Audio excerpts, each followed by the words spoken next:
Next speaker is Alla, Palma, with the topic When Love Hurts, Emotional Burnout in Relationships. As a licensed clinical psychologist with over 10 years of experience, she has provided treatment to adults with wide range of problems. She mainly utilizes cognitive behavioral therapy and evidence-based approach in her practice. Let's welcome Alla.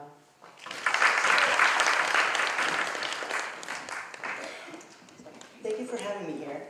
As a psychologist, I actually often meet people who come in not because they've stopped loving someone, but because loving them can become exhausting.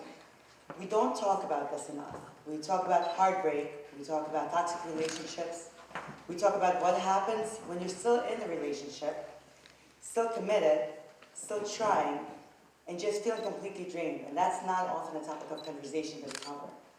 So that's when emotional burnout in relationships does happen. So what is emotional burnout? Emotional burnout in relationships often isn't about a lack of love. It's about a lack of balance that leads to a state of chronic emotional exhaustion. It's when you feel more drained instead of fulfilled. You give more than you receive. There's a loss of empathy in relationships. Even small interactions can feel heavy. You might even feel trapped or depleted. Sometimes it can sound like, I love them,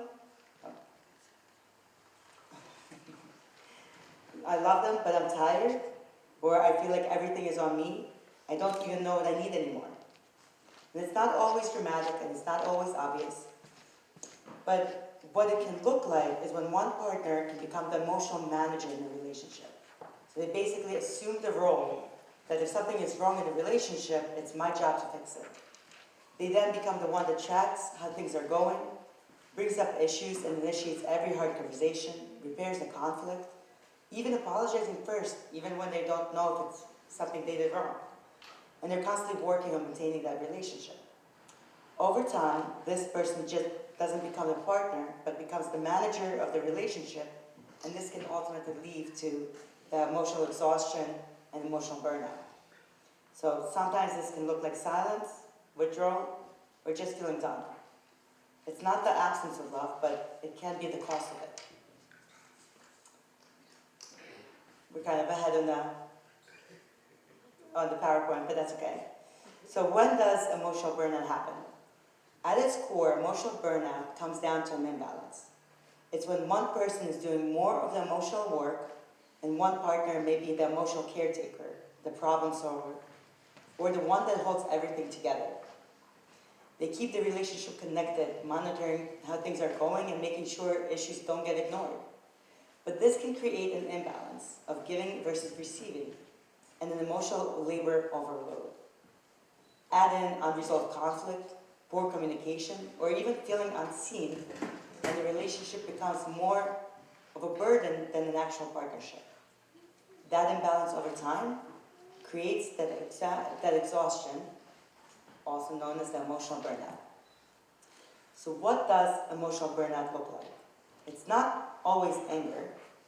Sometimes it can look like irritability over small things, emotional numbness, feeling checked out in a relationship, loss of empathy, resentment, avoiding conversations because they feel like it's just too much work to start a conversation, maybe even starting to care a little less, or even feeling guilty about feeling disconnected. Many people still say, I still love them, I'm just tired. Or, it's not that I don't care anymore, it's just that I don't have the energy to care the way I used to. Next slide. So what does emotional burnout look like? Next slide. Next slide. Well, no, the one before. It's okay. Actually, yes, mental health effect of emotional burnout. Sorry, I skipped any slides. So the mental health impact of emotional burnout is because the kind of chronic strain doesn't stay in just the relationship, it spills into the emotional mental health. So what we start seeing is increased anxiety because people are always anticipating problems, depressive symptoms, lower self-worth, feeling not good enough because no matter how much they do, it doesn't feel like things will fix it. Emotional fatigue or feeling drained because they're always on.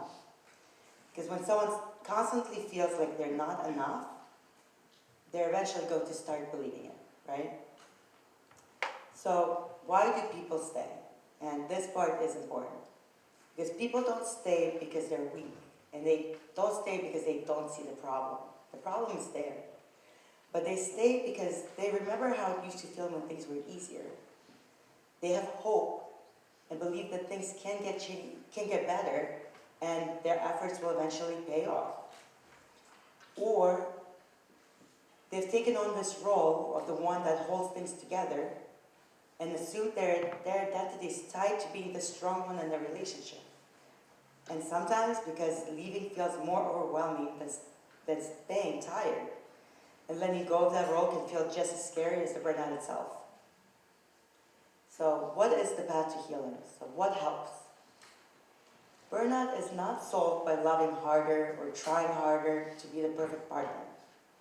Emotional burnout is solved by changing patterns in how the relationship functions. That often means both people taking responsibility for the relationship, setting clear emotional boundaries, not just one person initiating every conversation or repair. Being able to stay and say, I can't carry this by myself anymore. I need you to meet me halfway. So learning to communicate needs directly. Learning to redistribute emotional labor. So it's not one person being the manager in the relationship, and instead it's the two people actually participating in it. Sometimes it might also mean tolerating some discomfort, stepping back, and letting the partner step up. And sometimes it can mean seeking outside support, whether it's through friends or therapy.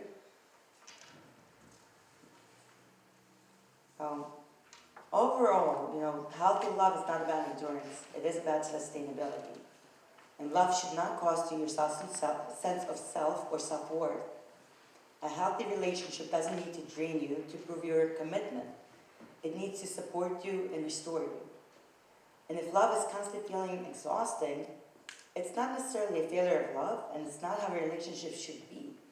But it's a signal that something needs to change, and that maybe you can do something about it.